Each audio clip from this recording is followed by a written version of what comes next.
السلام علیکم۔ پروگرام علم و حکمت کے ساتھ زبیر احمد حاضر خدمت ہے۔ آج کا یہ پروگرام پچھلے پروگرام کی کنٹینیویشن میں ہے۔ پچھلے پروگرام میں ہم نے اس بات کا جائزہ لیا تھا کہ اللہ تعالیٰ نے جو حضرت آدم علیہ السلام سے لے کر نبی اکرم صلی اللہ علیہ وآلہ وسلم تک جتنے بھی پیغمبر بھیجے، اس میں نبوت کا قانون کیا تھا، اس پر ہم نے گفتگو کی تھی۔ بنی اسماعیل اور بنی اسحاق کے حوالے سے گفتگو ہوئی تھی، اور اس کے ساتھ ساتھ عرب معاشرے کی اوورآل جو بات ہوئی تھی، اس کے ساتھ ساتھ ہم نے دیکھا تھا کہ نبی اکرم صلی اللہ علیہ وسلم کی سیرت سے متعلق ہم نے کچھ پہلوؤں کا جائزہ لیا تھا۔ اسپیشلی ہم نے یہ بات کی تھی اور یہاں پر اپنے پروگرام کو ختم کیا تھا کہ اس وقت جو مکی دور تھا، اس وقت نبی اکرم صلی اللہ علیہ وآلہ وسلم کے پاس قانونی طور پر اختیار نہیں تھا۔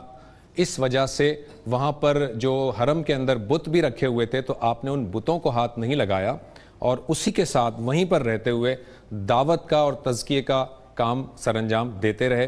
اسی کنٹینیویشن کو لے کر آگے چلیں گے، اور آج ہم ہجرت کے متعلق گفتگو کریں گے اور نبی صلی اللہ علیہ وسلم کی مدنی زندگی کا کچھ جائزہ لیں گے۔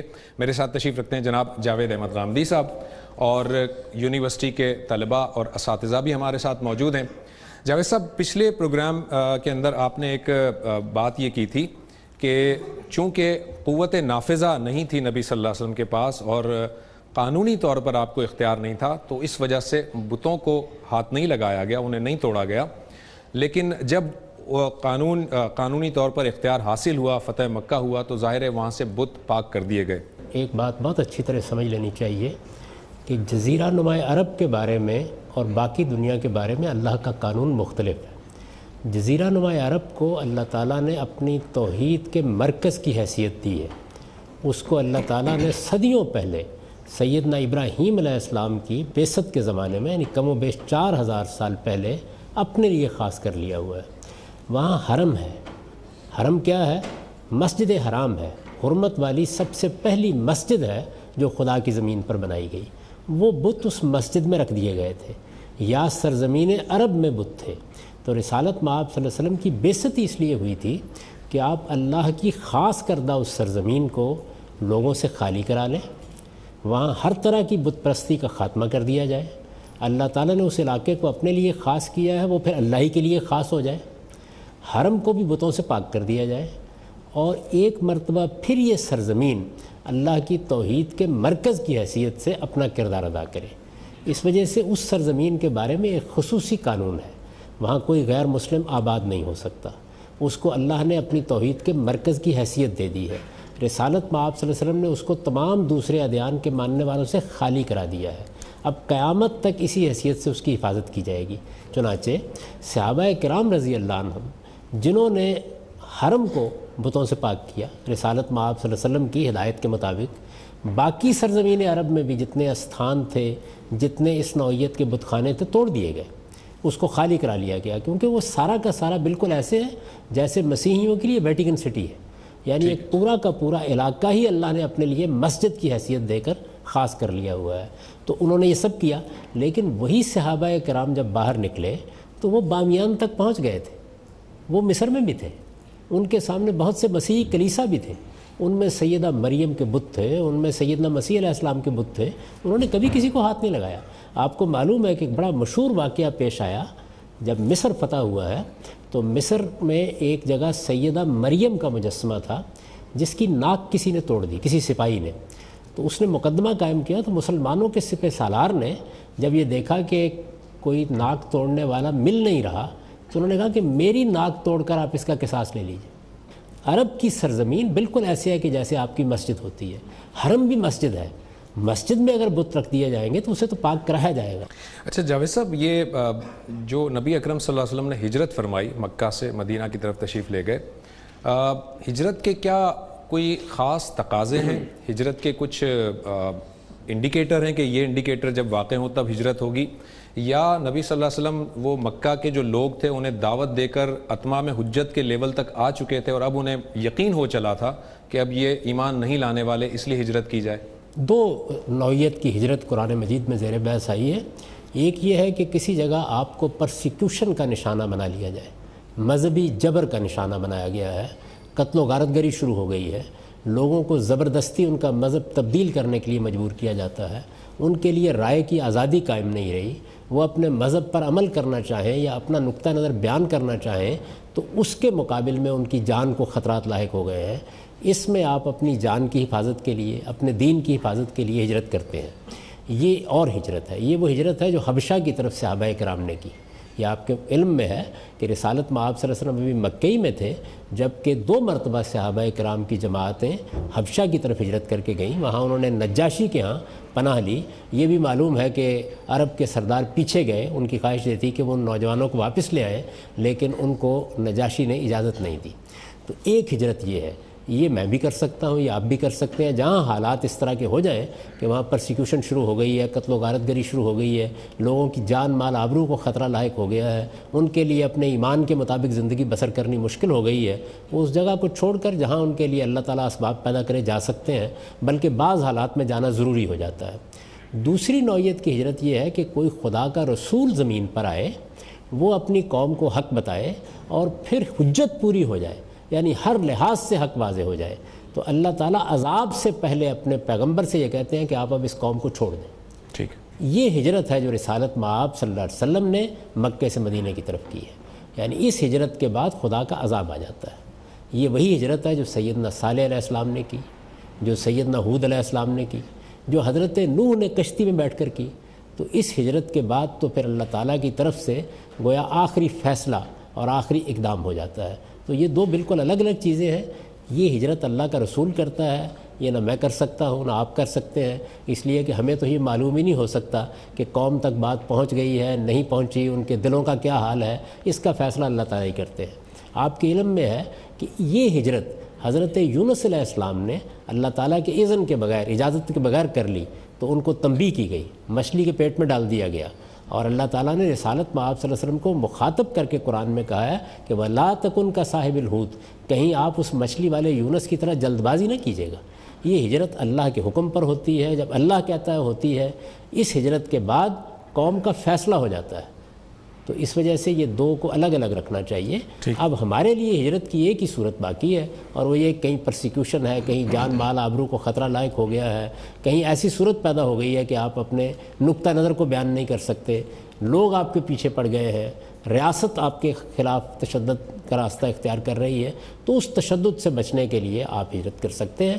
یہ ہجرت بھی بڑی نیکی اور بڑی خیر کی چیز ہے، صحابہ کرام نے کی ہے اور رسالت مآب صلی اللہ علیہ وسلم کے سامنے کی۔ اچھا جاوید صاحب، اس میں جو ضمنی طور پر ایک سوال پیدا ہوتا ہے یہ ہجرت سے متعلق کہ نبی اکرم صلی اللہ علیہ وسلم نے جو آپ نے فرمایا یہ دوسری والی جو ہجرت ہے وہ کی، اور اس کے بعد اللہ کے عذاب کا فیصلہ آ جاتا ہے، لیکن ہم دیکھتے ہیں کہ بظاہر نبی صلی اللہ علیہ وسلم جو ہے وہ مکہ سے مدینہ تشریف لے گئے، مکہ والوں پر کوئی عذاب تو نہیں آیا، کوئی عذاب نازل نہیں ہوا، کیا عذاب کی کوئی شکل بدل گئی یا یہ عذاب نہیں آیا، کوئی اور وجہ ہو گئی؟ 2 صورتیں ہوتی ہیں اس کی۔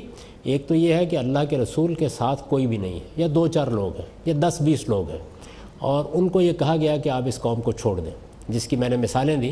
حضرت صالح کا واقعہ قرآن میں بیان ہوا ہے، چند لوگ ان کے ساتھ تھے۔ حضرت لوط کا واقعہ بیان ہوا ہے، ان کے ساتھ بھی ان کے گھر کے چند لوگ تھے، باقی کوئی بھی ماننے کے لیے تیار نہیں ہوا۔ تو اس صورت میں جیسے ہی پیغمبر اپنی قوم کو چھوڑ دیتے ہیں تو پھر آسمان سے عذاب آ جاتا ہے، یعنی خدا کے فرشتے عذاب نازل کرتے ہیں۔ اگر رسول کے ساتھی اچھی تعداد میں ہوں، ان کو کسی جگہ پر اقتدار بھی حاصل ہو جائے، تو پھر اللہ تعالیٰ ان کے ذریعے سے وہ عذاب نازل کرتے ہیں۔ چنانچہ قرآن مجید نے سورہ توبہ میں اس عذاب کا اقدام کیا ہے، اور یہی وجہ ہے کہ وہاں یہ کہا گیا ہے کہ یعذبہم اللہ بایدیکم، اللہ نے یہ فیصلہ کیا ہے کہ وہ قریش پر یہ عذاب صحابہ کرام کے ہاتھوں سے لائے گا۔ یہ عذاب ہے جس کی وجہ سے اس سورہ پر بسم اللہ الرحمن الرحیم نہیں لکھی جاتی۔ تو اس قریش کی قوم پر یا رسالت مآب صلی اللہ علیہ وسلم کی قوم پر اس عذاب کا فیصلہ اس سورہ کے زمانہ نزول میں ہوا، یعنی کم و بیش 8 ہجری میں جا کر۔ لیکن عمومی طور پر وہ پوری کی پوری قوم جیسے پچھلے انبیاء کے ساتھ ہوتا تھا کہ پوری نافرمان قوم جو ہے وہ نیست و نابود کر دی جاتی تھی، اس میں ہم دیکھتے ہیں کہ مختلف غزوات کے ذریعے سے جو بڑے بڑے جو سردار تھے وہ قتل ہو گئے، لیکن پوری قوم بہرحال اس عذاب کا شکار نہیں ہوئی۔ جی، اس کے 2 طریقے ہوتے ہیں۔ ایک طریقہ یہ ہے کہ لوگوں کے اندر سے کچھ تو عام لوگ ہیں، عام لوگ جو بالعموم اپنے سرداروں کے نہاب کے نیچے ہوتے ہیں، وہ یہ محسوس کرتے ہیں کہ ہم نے اگر ایمان قبول کیا تو ہمارے لیے شاید جینا ہی مشکل ہو جائے گا۔ عام لوگوں کا معاملہ تو ہمیشہ ہر قوم میں ایسے ہی ہوتا ہے، لیکن جو بڑے لوگ ہیں جو معاند ہو جاتے ہیں، دشمن ہو جاتے ہیں، تو جب اس نوعیت کا عذاب آتا ہے تو پہلے ان معاندین اور ان دشمنوں کو نشانہ بنایا جاتا ہے. چنانچہ قریش کے جتنے بڑے بڑے سردار تھے وہ سب بدر میں مار دیے گئے. اس کے بعد پھر عام لوگوں کو الٹیمیٹم دیا جاتا ہے. یہ الٹیمیٹم سورہ توبہ میں دیا گیا. آپ سورہ توبہ کو پڑھیے, اس میں یہ بتایا گیا کہ 4 مہینے کی مہلت ہے. اس 4 مہینے میں آپ اپنے نقطہ نظر پر نظر ثانی کر لیں. اگر آپ صحیح رویہ اختیار کر لیتے ہیں تو اللہ کا عذاب ٹل جائے گا, ورنہ یہ سزا دی جائے گی. چنانچہ بہت بڑی تعداد میں لوگ جوک در جوک ایمان لے آئے. قرآن مجید نے اس کی تصویر کھینچی ہے نا سورہ نصر میں کہ یدخلون فی دین اللہ افواجا. تو اس وجہ سے اس کی ضرورت نہیں پڑی کہ بڑے پیمانے پر اقدام کیا جائے. اللہ تعالیٰ نے اس قوم کو یہ توفیق دی کہ وہ ایمان لے آئی. اس سے پہلے یہی صورتحال حضرت یونس کی قوم کے ساتھ ہوئی تھی. یعنی جب وہ دوبارہ آئے مچھلی کے پیٹ میں سزا کے بعد, جب دوبارہ آئے تو اللہ تعالیٰ نے ان کی قوم کو بھی یہی توفیق دی. بادشاہ بھی ایمان لے آیا, پوری قوم بھی ایمان لے آئی. آپ بائبل میں اگر دیکھیں صحیفہ یونا میں تو اس کی تفصیلات موجود ہیں کہ کیسے بادشاہ ٹاٹ کے کپڑے پہن کے باہر نکل آیا, کس طرح پوری قوم نے توبہ کی. تو اگر ایک قوم ایمان لے آتی ہے تو پھر اس کے بعد تو کوئی سوال نہیں ہے کہ اس پر عذاب. آگے چلتے ہیں. ہم دیکھتے ہیں کہ جب نبی اکرم صلی اللہ علیہ وسلم مدینہ تشریف لے گئے اور مدینہ میں ایک ریاست قائم ہو گئی, تو آپ نے وہاں کے جو یہود آباد تھے ان سے آپ نے ایک معاہدہ بھی کیا. میثاق مدینہ کے نام سے وہ معاہدہ مشہور ہے. لیکن ہم دیکھتے ہیں کہ قرآن مجید تو یہ کہتا ہے کہ یہ یہود و نصارہ تمہارے دوست نہیں ہو سکتے. اگر یہ دوست نہیں ہو سکتے تو پھر ان سے معاہدہ کیوں کیا گیا؟ اور معاہدہ اگر کیا گیا تو پھر قرآن کی اس آیت کی پھر روشنی میں کیا بات کہی جائے گی؟ یہ تو اس مرحلے کی بات ہے جو آپ سنا رہے ہیں, جب کہ یہود اور نصارہ جو وہاں آباد تھے, یعنی جو یہود کے قبیلے مدینے میں آباد تھے, ان کی دشمنی بالکل واضح ہو گئی. وہ رسالت میں آپ صلی اللہ علیہ وسلم کے قتل کے درپے ہوئے. انہوں نے مسلمانوں کے خلاف سازش کی. انہوں نے قریش کے ساتھ مل کر احزاب کے موقع پر کئی ہزار کے لشکر کا حملہ کرا دیا. ان کے بہت سے لوگوں نے جا کے وہاں باقاعدہ طریقے سے مہم چلائی. جب دشمنی بالکل واضح ہو گئی تب یہ کہا گیا کہ یہ آپ کے دوست نہیں ہو سکتے, اب آپ ان سے قطع تعلق کر لیجئے. ورنہ یہ نہیں ہے کہ کوئی یہود اور نصارہ کے بارے میں عالمی نوعیت کا حکم ہے. یہ اس موقع کے اوپر, یعنی جب یہ سب کچھ واضح ہو گیا, ان لوگوں کے بارے میں کہا گیا تھا. ورنہ معاہدے بھی کیے جائیں گے. آپ تو یہ کہتے ہیں کہ اہل کتاب کی خواتین کے ساتھ شادی کی جائے گی, تو شادی کریں گے تو آپ دوستی نہیں کریں گے. ٹھیک جی, آپ کا کیا کویشچن ہے؟ السلام علیکم. میرا بھی سوال یہ ہے کہ عشق رسول صلی اللہ علیہ وسلم کی جامع تعریف کیا ہے؟ قرآن نے جو لفظ استعمال کیا وہ محبت ہے. یعنی محبت کا مطلب یہ ہے کہ ہم اپنے پیغمبر کو عزیز رکھتے ہیں, ان کے حکم کو عزیز رکھتے ہیں. یہ بالکل ایک عقلی نوعیت کی چیز ہے. جب آپ پر یہ واضح ہو جاتا ہے کہ آپ کسی شخصیت کو ایک اہمیت دے رہے ہیں یا کسی چیز کو اہمیت دے رہے ہیں, جیسے ہماری وطن کے ساتھ محبت ہے, ماں باپ کے ساتھ محبت ہے, اعزاء اقربا کے ساتھ محبت ہے, تو اس کے لیے عشق کا لفظ تو موضوع ہی نہیں ہے. محبت کا لفظ جو قرآن نے استعمال کیا ہے وہی استعمال کرنا چاہیے. اور محبت کا مطلب ہے عزیز تر رکھنا. جب ایک طرف اللہ کے پیغمبر کا کوئی حکم ہو, دوسری طرف ہماری کوئی خواہش ہو, ہماری کوئی تمنا ہو, ہمارے اعزاء اقربا کی کوئی خواہش ہو, تو ہم اللہ کے رسول کی بات کو ترجیح دیں. یہ محبت ہے جس کا تقاضا ہم سے اللہ تعالیٰ نے بھی کیا ہے, اللہ کے پیغمبر نے بھی کیا. میرا کوشچن یہ ہے کہ نبی کریم صلی اللہ علیہ وآلہ وسلم کو حضرت موسیٰ اور حضرت عیسیٰ کی طرح واضح معجزات عطا کیوں نہیں کیے گئے؟ اس کا جواب خود قرآن مجید نے دے دیا ہے کہ معجزات کسی مقصد سے دیے جاتے ہیں. یعنی معجزات ایسے نہیں دیے جاتے. حضرت موسیٰ کو ایک ایسے بادشاہ کے پاس جا کے دعوت پیش کرنی تھی جو اپنے زمانے کا باجبروت بادشاہ تھا, جس کو 7 خون معاف تھے, جو جاتے ہی اگر ان پر حملہ کر دیتا یا ان کی موت کا پروانہ صادر کر دیتا تو کوئی اس کا ہاتھ پکڑنے والا نہیں تھا. تو اس وجہ سے اللہ تعالیٰ نے فرمایا کہ میں یہ معجزات دے کر گویا حفاظت فراہم کر رہا ہوں تاکہ کم سے کم دعوت پہنچائی تو جا سکے, بات کہی تو جا سکے. تو رسالت میں آپ صلی اللہ علیہ وسلم کو ایسی کوئی صورت درپیش نہیں تھی. یعنی اللہ تعالیٰ کے یہاں معجزات کا کوئی سبب ہوتا ہے, کوئی وجہ ہوتی ہے. اس کے باوجود جب رسول اللہ صلی اللہ علیہ وسلم مدینہ تشریف لے آئے تو بہت سے معجزات کا آپ سے صدور ہوا. ان کا ذکر آپ کو تاریخ کی کتابوں میں ملتا ہے, لیکن اس نوعیت کا کوئی معجزہ نہیں دیا گیا جو لوگوں کے لیے چیلنج کا باعث بنے. اس کی وجہ یہی تھی کہ اس کی کوئی ضرورت نہیں تھی. جاوید صاحب, ابھی میثاق مدینہ سے متعلق میں بات کر رہا تھا. میثاق مدینہ میں نبی اکرم صلی اللہ علیہ وسلم نے وہاں پر یہودیوں سے معاہدے بھی کیے اور ان کو اس بات کی آزادی تھی کہ وہ اپنے مذہب کے مطابق جیسے چاہیں وہ عبادت کریں. ذرا آج کے حالات پہ اگر اس کو ہم منطبق کریں, جب پاکستان وجود میں آیا, یہاں پر مسلمانوں کی اکثریت تھی اور مسلمانوں کا ایک ریاست قائم ہوئی. قائد اعظم محمد علی جناح نے بھی یہ کہا کہ یہاں پہ جو ہندو ہیں, جو عیسائی ہیں, وہ اپنے اپنے مذہب کے مطابق اس پر عمل کر سکتے ہیں. تو قائد اعظم کا یہ جو کہنا ہے یہ بالکل اسی طرح سے اسی نوعیت کی چیز تھی یا اس میں کوئی فرق تھا؟ نبی صلی اللہ علیہ وسلم نے کوئی اور بھی بات کی تھی اس کے ساتھ ساتھ؟ نہیں دیکھیے، یہ تو ایک بالکل عقلی طور پر مسلم بات ہے کہ جہاں پر بھی کسی مذہب کے پیروکار رہتے ہوں گے تو آپ کو ان کو برابر کے شہریوں کی حیثیت سے دیکھنا ہوگا۔ رسالت میں آپ صلی اللہ علیہ وسلم نے اسی حیثیت سے ان کے ساتھ معاہدہ کیا، ان کے حقوق مانے، ان کے لیے تمام وہ چیزیں تسلیم کی گئیں جو انسانیت کا، اعلیٰ اخلاق کا، جو بنیادی حقوق کا تقاضا ہے۔ انہوں نے خلاف ورزی کی ان معاہدات کی، اس کے بعد پھر اللہ تعالیٰ نے عذاب کا تازیانہ ان کی پیٹھ پر برسایا، اس سے پہلے کوئی اقدام ان پر نہیں کیا گیا۔ تو ہر جگہ یہی کیا جائے گا۔ قائد اعظم محمد علی جناح نے جو بات کہی وہ ایک قومی ریاست کے بارے میں کہی۔ یہ پاکستان ایک قومی ریاست کی حیثیت سے، نیشن سٹیٹ کی حیثیت سے وجود میں آیا ہے۔ کسی قومی ریاست میں تمام لوگ برابر کے شہری ہوتے ہیں۔ یہاں اگر کوئی مسیحی ہے، کوئی ہندو ہے، کوئی بدھ مت کا پیرو ہے، وہ سب برابر کے شہری ہیں۔ یعنی ان میں اور مسلمانوں میں شہریت کے حقوق کے لحاظ سے کوئی فرق نہیں ہے، کوئی فرق کرنے کا بھی ہم کو حق نہیں ہے۔ تو 11 اگست 1947 کو قائد اعظم محمد علی جناح نے جو تقریر کی تھی، دستور ساز اسمبلی میں کی گئی تقریر ہے، میرے نزدیک وہ ٹھیک اسلام کے احکام کا بیان ہے۔ یعنی جب آپ نے ایک ایسا ملک بنایا ہے جو ایک نیشن سٹیٹ ہے جس میں بہت سی قومیں بستی ہیں، اس زمانے میں تو مغربی اور مشرقی پاکستان تھا، اور مشرقی پاکستان میں 20% کے قریب ہندوؤں کی اور دوسری قوموں کی آبادی تھی، یعنی دوسرے مذاہب کے ماننے والوں کی آبادی تھی۔ مغربی پاکستان میں بھی ایک بڑی تعداد ہندوؤں کی موجود تھی۔ قائد اعظم کے ساتھ بہت سے دوسرے مذاہب کے لوگوں نے جدوجہد کی تھی۔ آپ جانتے ہیں کہ ان کی کابینہ میں بھی غیر مسلم شامل تھے، تو انہوں نے ایک قومی ریاست قائم کی تھی، ایک قومی ریاست، اور آج کے دور کی قومی ریاست میں تو اس کا کوئی سوال ہی نہیں ہے کہ کسی کے ساتھ آپ ڈسکرمنیشن کا رویہ اختیار کریں، لیکن ان کی یہ بات اسلام کی تعلیمات کے بھی بالکل مطابق ہے، اس پر کوئی اعتراض نہیں کیا جا سکتا۔ نہیں کیا جا سکتا۔ ہم غزوات پر آتے ہیں۔ نبی اکرم صلی اللہ علیہ وسلم نے کفار کے ساتھ جو ہے وہ جہاد بھی کیا، جنگیں لڑی۔ یہ جو غزوات ہوئے، جو جنگیں ہوئیں، ان کے بنیادی طور پر اگر ہم دیکھیں تو وہ یا تو مدافعانہ طور پر کیا گیا، اپنے ڈیفنس میں کیا گیا، یا کسی فتنے کے استحصال کے لیے کیا گیا۔ کیا ایسا نہیں ہوا ہے غزوہ بدر میں خاص کر کے کہ وہاں پر کفار کی طرف سے تو اقدام نہیں کیا گیا تھا، وہ تو وہاں سے شام کا ایک لشکر آ رہا تھا، وہ تجارتی سامان لے کر آ رہا تھا، اور حملہ تو مسلمانوں نے کیا، تو ہم یہ کیسے اس کو کہیں گے کہ یہ ڈیفینسو تھا، آفینسو نہیں تھا؟ نہیں، ایسا بالکل نہیں ہوا۔ دیکھیے، ایک قافلہ آ رہا تھا، قافلے کے بارے میں ان کے ہاں یہ خبر گرم کر دی گئی کہ مسلمان شاید اس پر حملہ کرنے والے ہیں۔ مسلمانوں کا ایسا کوئی ارادہ نہیں تھا، قرآن مجید نے اس کی تردید کر دی ہے۔ یعنی اس زمانے میں چونکہ مسلمان ایک طرح سے ایٹ وار تھے، ایک جنگی صورتحال تھی، اور اس میں مختلف قافلے گزرتے تھے تجارتی، ایک دوسرے سے خطرہ بھی محسوس کرتے تھے۔ اس کو قریش نے بہت بڑھا چڑھا کے لوگوں کے ہاں ایک پروپیگنڈے کی فضا پیدا کی، پھر لوگوں کے جذبات بھڑکانے کے بعد ان کو اکٹھا کیا اور حملہ آور ہوئے۔ یعنی بدر میں وہی حملہ آور ہوئے ہیں۔ مدینے سے کوئی 80 کلومیٹر کے فاصلے پر یہ سارا مارکا ہوا ہے۔ ایسا نہیں کہ مسلمان گئے اور انہوں نے جا کے حملہ کر دیا، ان کے حملے کو بھی روکا ہی گیا ہے، اور یہ حملہ انہوں نے قافلے کی بربادی یا قافلے پر غارت گری کا بہانہ بنا کے کیا۔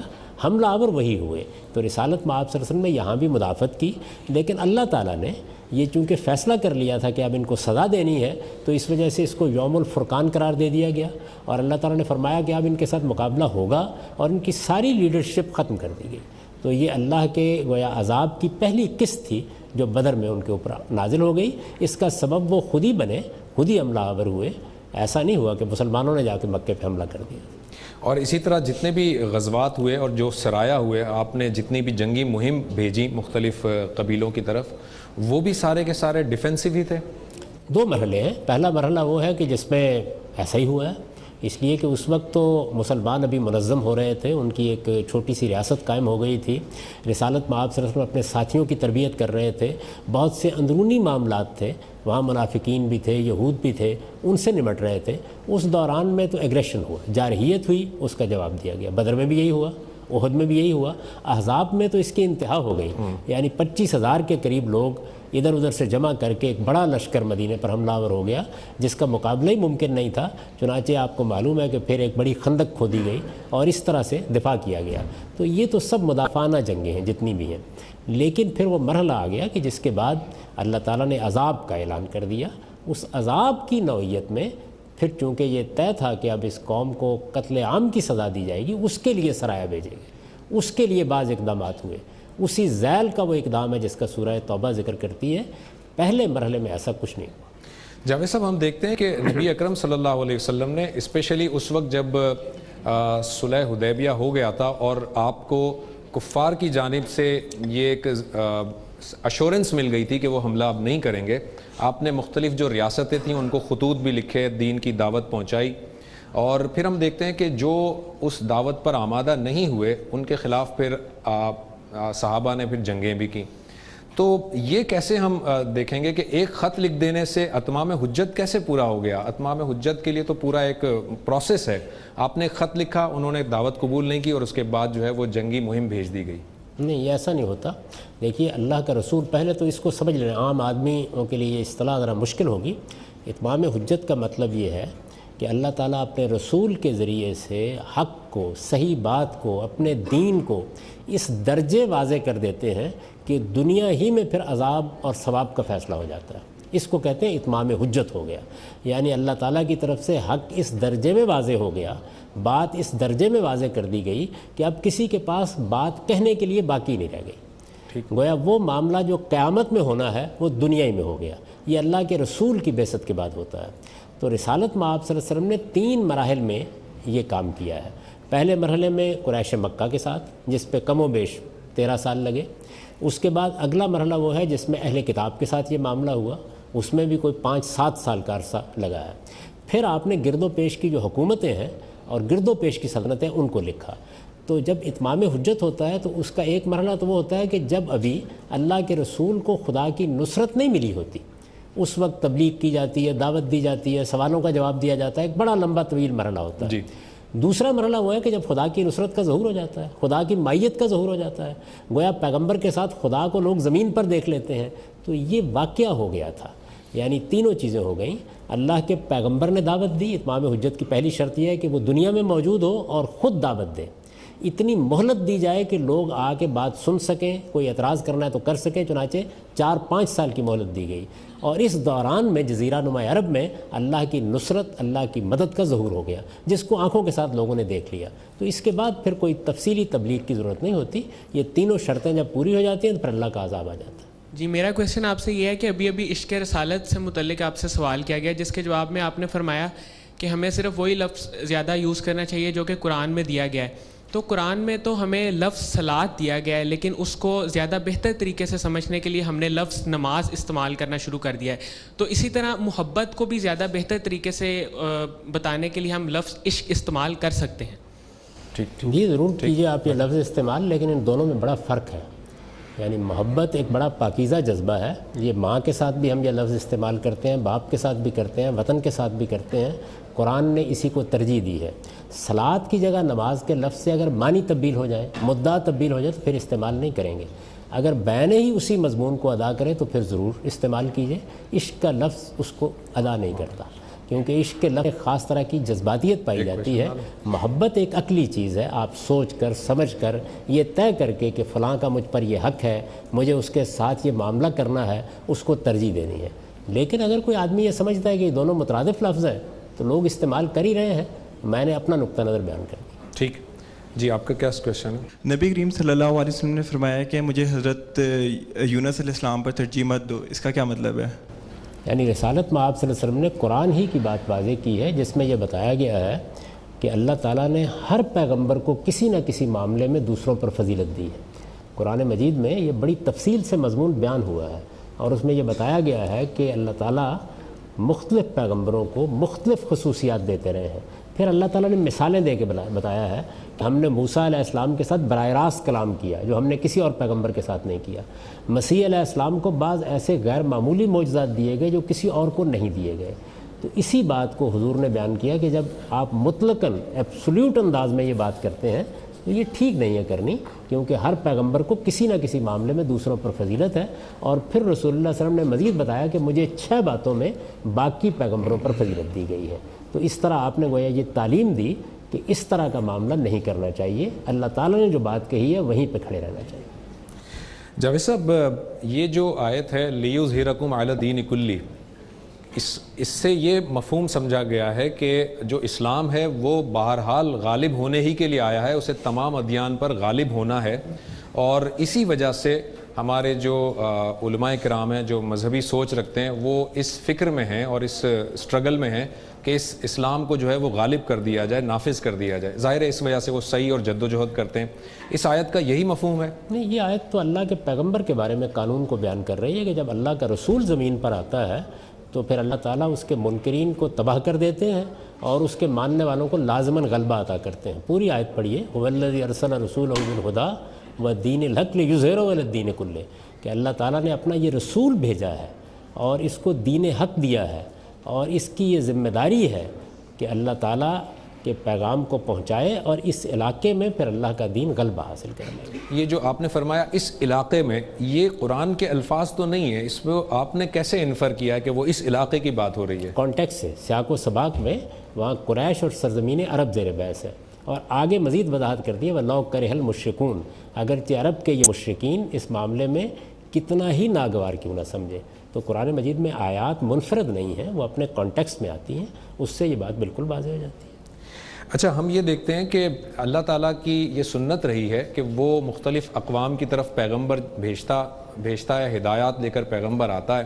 اس کے بعد جب پیغمبر اس دنیا سے رخصت ہو جاتا ہے تو وہ قوم جو ہے وہ کچھ عرصے کے بعد اس تعلیمات میں تحریف کر دیتی ہے، اس کے اندر اپنی طرف سے رد و بدل کر دیتی ہے، پھر اس کی تصحیح کرنے کے لیے دوسرا پیغمبر آتا ہے. ہم دیکھتے ہیں کہ نبی اکرم صلی اللہ علیہ وسلم کو اللہ تعالیٰ نے خاتم النبیین بنایا. آج ہم دیکھتے ہیں کہ ان کی تعلیمات اس الفاظ کے لحاظ سے قرآن مجید پورا کا پورا موجود ہے، لیکن معنوی لحاظ سے ہم نے بہت ساری اپنے چیزیں گڑھ لی ہیں، یا ہم نے دین کو کچھ اور معنی پہنانے شروع کر دیے ہیں. تو ایسا کیوں ہوا کہ اللہ تعالیٰ نے آپ کے بعد بھی رسالت کا یا نبوت کا سلسلہ جو ہے وہ جاری نہیں رکھا؟ دیکھیے، بات یہ ہے کہ نبوت اور رسالت کس لیے ہے، پہلے تو اس کو طے کر لینا چاہیے نا.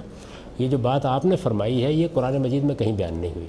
اللہ تعالیٰ نبیوں کو بھیجتے ہیں اتمام حجت کے لیے. یعنی اللہ تعالیٰ تو یہ کہتے ہیں کہ میں نے ہدایت تمہارے اندر ودیت کر دی ہے، میں نے تمہاری فطرت میں ڈال دی ہے، فَأَلْهَمَهَا فُجُورَهَا وَتَقْوَاهَا، میں نے تمہاری پیدائش کے وقت اپنا شعور تمہارے اندر ڈال دیا ہے. تمہاری فطرت بتاتی ہے کہ اخلاق میں کیا چیز اچھی ہے کیا بری ہے. اس وجہ سے تمہیں کسی ہدایت کی ضرورت نہیں تھی. لیکن جب لوگوں نے اختلافات پیدا کر دیے، قرآن مجید کی آیت ہے نا، کان الناس امۃ واحدہ، لوگوں کو میں نے ایک ہی دین پر پیدا کیا تھا، وہ بالکل ٹھیک تھے، صحیح راستے پر تھے. اس کے بعد جب انہوں نے اختلافات پیدا کیے تو اللہ تعالیٰ کہتے ہیں میں نے دو اہتمام کیے. ایک یہ کہ میں نے پیغمبر بھیجے، فبعث اللہ النبیین مبشرین و منذرین، اپنی کتاب نازل کی جو حق و باطل کا فیصلہ کر دے. تو یہ دونوں کام رسالت میں آپ صلی اللہ علیہ وسلم کی بعثت کے بعد عالمی سطح پر ہو چکے ہیں. یعنی خدا کی حجت بھی تمام ہو گئی، آپ تاریخ کی روشنی میں تشریف لائے، اللہ تعالیٰ کی طرف سے جو حق کا آخری درجے میں واضح ہونا تھا وہ عمل بھی انسانوں نے دیکھ لیا، اور آپ کی کتاب بھی ہمیشہ کے لیے محفوظ کر دی گئی. تو اس وجہ سے کوئی ضرورت باقی نہیں رہ گئی تھی کہ اللہ تعالیٰ اس کے بعد پیغمبر بھیجے. چنانچہ اعلان کر دیا گیا کہ اب قیامت تک کے لیے یہ کتاب ہے جس کی روشنی میں تم فیصلہ کرو گے کیا صحیح اور کیا غلط. جی، اور کوئی کویشچن ہے اس طرف؟ السلام علیکم. جی، میرا سوال یہ ہے کہ کفار مکہ پر قانون رسالت کے تحت باقی قوموں کی طرح عذاب کیوں نہیں آیا؟ جی، میں نے ابھی آپ کے ایک سوال کے جواب میں عرض کیا تھا کہ اللہ تعالیٰ کے ہاں عذاب کے دو طریقے ہیں. جب کبھی رسول کے ساتھی نہیں ہوتے یا چند لوگ ہوتے ہیں، اس کو کہیں اقتدار بھی حاصل نہیں ہوتا، تو پھر عذاب آسمان سے آتا ہے.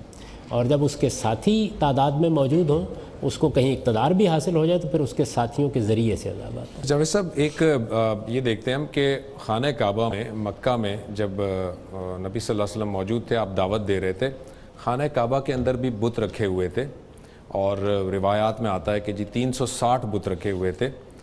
اس وقت بھی جو مسلمان تھے، صحابہ تھے، وہ خانہ کعبہ کا طواف بھی کیا کرتے تھے، عمرہ بھی کیا کرتے تھے.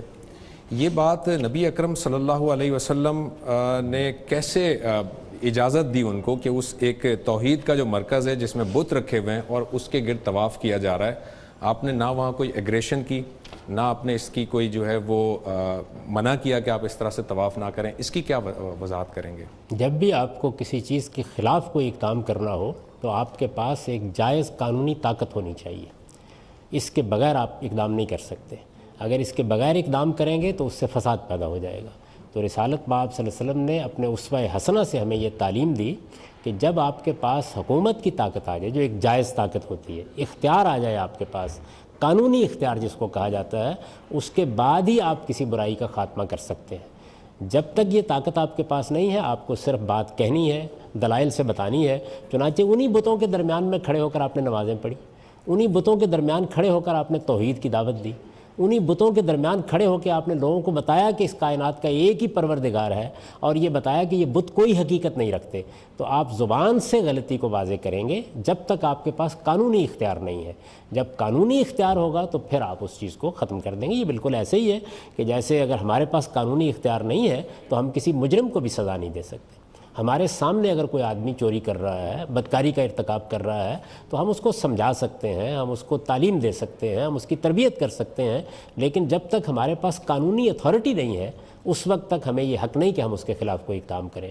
تو رسالت مآب صلی اللہ علیہ وسلم نے اپنی امت کو یہی تعلیم دی ہے کہ ہمارا کام یہ ہے کہ قانونی اختیار کے بغیر ہم صرف دعوت دیں گے، صرف پیغام پہنچائیں گے، آرگومنٹ کے ساتھ اپنی بات کہیں گے، اس کے آگے کوئی اقدام نہیں کریں گے۔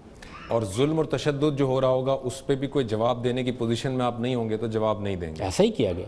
چنانچہ آپ کو معلوم ہے کہ رسالت مآب صلی اللہ علیہ وسلم کے ساتھیوں پر بہت مظالم توڑے گئے۔ خود آپ کو ایک لمبے عرصے تک بائیکاٹ کا سامنا کرنا پڑا۔ شیب ابی طالب جس کو کہتے ہیں، اس کے واقعات بڑے دلخراش واقعات ہیں۔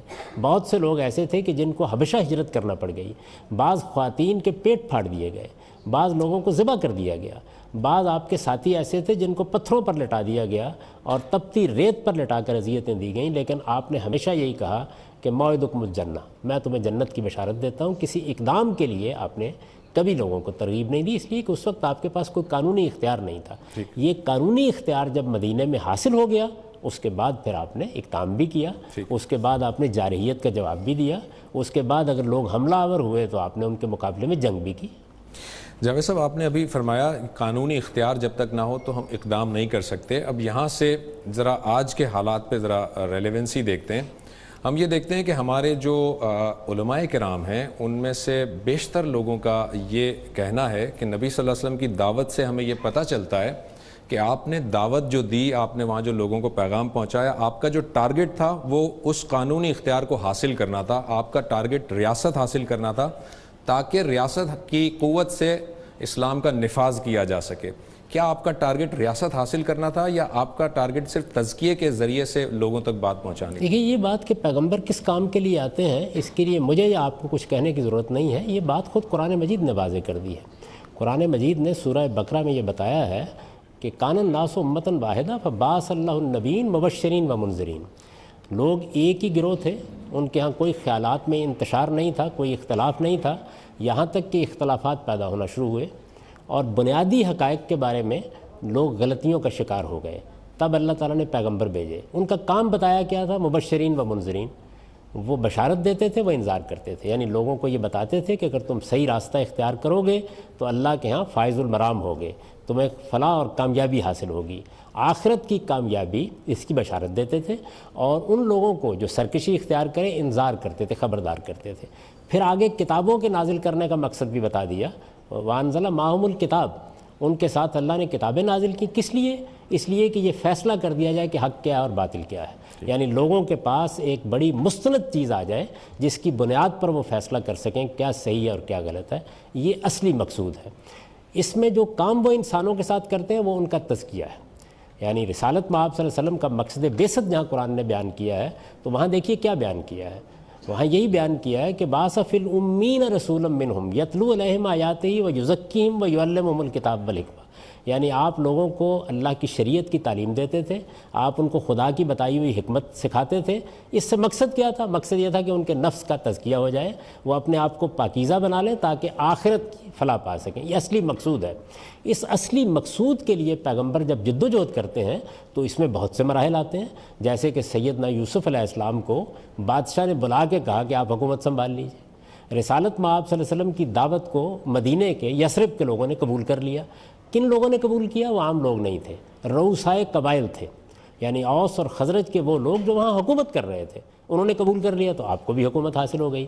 تو جب حکومت حاصل ہو جائے تو پھر خدا کے پیغمبر لوگوں کے سامنے یہ نمونہ پیش کرتے ہیں کہ حکومت کس اعلیٰ اخلاقی اصولوں پر چلائی جانی چاہیے. یہ نہ ان کا ہدف ہوتا ہے نہ ان کا مقصود ہوتا ہے, یہ زندگی میں پیش آنے والے احوال میں سے ایک حالت ہے. جس پیغمبر کو بھی یہ ملی ہے انہوں نے لوگوں کے سامنے ایک بہترین نمونہ پیش کیا. حضرت عیسیٰ علیہ السلام کو نہیں ملی ہے, بہت سے اور ہیں, بہت سے پیغمبر اور ہیں. جاوید صاحب, صلح حدیبیہ جب ہو رہا تھا تو ہم دیکھتے ہیں کہ حضرت ابو جندل رضی اللہ تعالیٰ عنہ وہاں سے مکہ سے جو ہے وہ بھاگ کر آ جاتے ہیں, لیکن آپ چونکہ معاہدہ ہو چکا تھا تو آپ انہیں لوٹا دیتے ہیں, واپس کر دیتے ہیں. اور اس کے بعد ہم دیکھتے ہیں کہ وہ وہاں سے فرار ہوتے ہیں اور وہ ایک جگہ پر ایک چھاپا مار گروپ سا بن جاتا ہے, کچھ 2-4 اور افراد اس میں شامل ہو جاتے ہیں اور وہ ان کے جو تجارتی قافلے ہیں ان پر وہ حملہ بھی کرتے ہیں, جس کی نبی صلی اللہ علیہ وسلم نے مذمت تو فرمائی, لیکن نبی صلی اللہ علیہ وسلم نے انہیں باقاعدہ پیغام کے ذریعے سے صحابہ کرام کو بھیج کر انہیں روکنے کی کوشش نہیں کی یا روکا نہیں. تو اس سے کیا یہ بات اخذ ہوتی ہے کہ اگر آپ کے پاس حالات ایسے ہو جائیں کہ آپ بالکل دیوار سے لگا دیے جائیں تو پھر آپ مزاحمت بھی کریں گے؟ دیکھیے یہ تو انسانی فطرت ہے, جب آپ کسی کو دیوار سے لگائیں گے تو مزاحمت کرے گا. نبی صلی اللہ علیہ وسلم کی طرف سے یہ اعلان قرآن میں کر دیا گیا تھا. اللہ تعالیٰ نے خود یہ اعلان کیا کہ جو لوگ ہجرت کر کے مدینہ نہیں آئے وہ اگر کوئی کارروائی کرتے ہیں, کوئی اقدام کرتے ہیں تو ما لہم من ولایتہم من شیء, آپ پر اس کی کوئی ذمہ داری نہیں. اور رسالت میں آپ صلی اللہ علیہ وسلم نے ان کے اس اقدام کے اوپر تبصرہ بھی کیا ہے اور یہ بتایا ہے کہ یہ اگر ان کو کوئی چند لوگ مل گئے تو یہ جنگ کی آگ بھڑکا دیں گے, یہ ٹھیک نہیں کر رہے. اور یہ تبصرہ بخاری میں نقل ہوا ہے, تو اس وجہ سے کوئی اقدام کرنے کی ضرورت نہیں تھی. وہ آپ کی عملداری میں نہیں تھے, آپ کی سلطنت میں نہیں تھے, ہجرت کر کے وہاں نہیں آئے تھے. اس وجہ سے انہوں نے اگر کوئی اقدام کیا تو اپنے طور پر کیا. میرا نہیں خیال کہ حضور کے اوپر اس کی کوئی ذمہ داری ڈالی جا سکتی ہے, کیونکہ آپ نے بڑی وضاحت سے یہ بات بیان کر دی کہ ایسا نہیں ہونا چاہیے. اچھا جاوید صاحب, پروگرام کا وقت ختم ہوا چاہتا ہے, میں آخری کویشچن ایک کر لوں. یہ جو نماز ہے, نبی صلی اللہ علیہ وسلم اور نماز ادا کرتے تھے اور ہمارے اوپر جو ہے وہ نماز فرض ہے. یہ نماز کی فرضیت کا تعلق واقعہ معراج سے ہے یا معراج سے پہلے بھی نماز مسلمانوں میں ادا کی جاتی تھی اور مسلمان ادا کرتے تھے اور اسی طرح سے فرض تھی؟ نماز تو حضرت آدم کے زمانے سے لوگ ادا کر رہے ہیں. حضرت موسیٰ بھی ایسے ہی نماز پڑھتے تھے, حضرت مسیح بھی ایسے ہی نماز پڑھتے تھے. اگر آپ کو کبھی موقع ملے اور آپ انجیل کو پڑھیں تو اس میں حضرت مسیح کی سیرت بیان ہوئی ہے. آپ جگہ جگہ دیکھیں گے کہ انہی اوقات میں وہ نماز پڑھنے کے لیے جا رہے ہیں. باقاعدہ نماز کا ذکر ہو رہا ہے. جو سورہ فاتحہ انجیل کی ہے اس کو دیکھیں, وہ بالکل اسی مضمون کو ادا کرتی ہے جس کو ہماری سورہ فاتحہ ادا کرتی ہے. اسی طرح زبور میں وہ دعا موجود ہے جو رسول اللہ صلی اللہ علیہ وسلم سے بہت پہلے نماز میں پڑھی جاتی تھی. سیدنا ابو ذر غفاری اپنے ایمان لانے کا واقعہ بیان کرتے ہیں اور یہ مسلم میں بیان ہوا ہے کہ میں نے ابھی حضور کو دیکھا بھی نہیں تھا, میں نماز کا پابند ہو گیا ہوا تھا. تو نماز تو ہمیشہ سے پڑھی جا رہی ہے. اس وجہ سے مسلمان بھی نماز پڑھتے تھے, قریش بھی نماز پڑھتے تھے, جیسے حج کرتے تھے, جیسے عمرہ کرتے تھے. اچھا, آپ نے عمرے کا بھی تذکرہ کیا. ہم دیکھتے ہیں کہ جب وہ نبی صلی اللہ علیہ وسلم حدیبیہ کے لیے آ رہے تھے, عمرہ ادا کرنے کے لیے آ رہے تھے, تو آپ کے اور صحابہ کے ساتھ وہ ہدی کے جانور بھی تھے, قربانی کے جانور بھی تھے, جبکہ آپ عمرہ کرنے کے لیے آ رہے تھے. اس کا مطلب اس زمانے میں عمرے کے وقت بھی قربانی کے جانوروں کو لایا جاتا تھا اور ان کی قربانی ہوتی تھی. آج یہ کیوں نہیں ہے, عمرے کے ساتھ قربانی کیوں نہیں ہے؟ بہت سی چیزیں ہیں جو اب لوگ فراموش کر بیٹھے ہیں, ورنہ عمرے میں بھی ویسے ہی قربانی ہے جس طرح حج میں قربانی ہے, لیکن اس کو لازم نہیں کیا گیا. یہ حج میں بھی ایک نفل عبادت ہے اور یہ عمرے میں بھی ایک نفل عبادت ہے.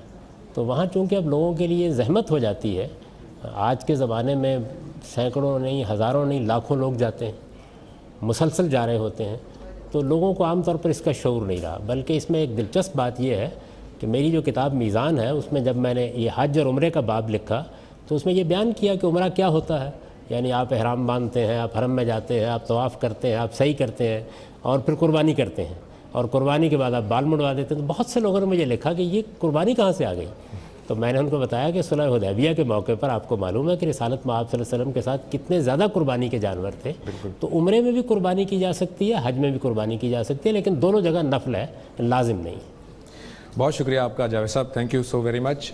ناظرین, ہم نے سیرت النبی صلی اللہ علیہ وآلہ وسلم سے متعلق ان کے کچھ مختلف پہلوؤں کا جائزہ لیا. امید ہے آپ کو یہ پروگرام پسند آیا ہوگا. سیرت النبی کا احاطہ کرنا تو ممکن نہیں ہے. آپ کے جو سیرت ہے وہ اتنی وسیع ہے کہ اس پہ کئی پروگرامز ہو سکتے ہیں. آپ کی فیڈ بیک کا انتظار رہے گا اور اگلے کسی پروگرام میں آپ کے جو ای میل پر سوالات آئیں گے اس سے متعلق یا جو SMS پر آئیں گے اس کو ہم ٹیک اپ ضرور کریں گے. اگلے پروگرام تک کے لیے زبیر احمد کو اجازت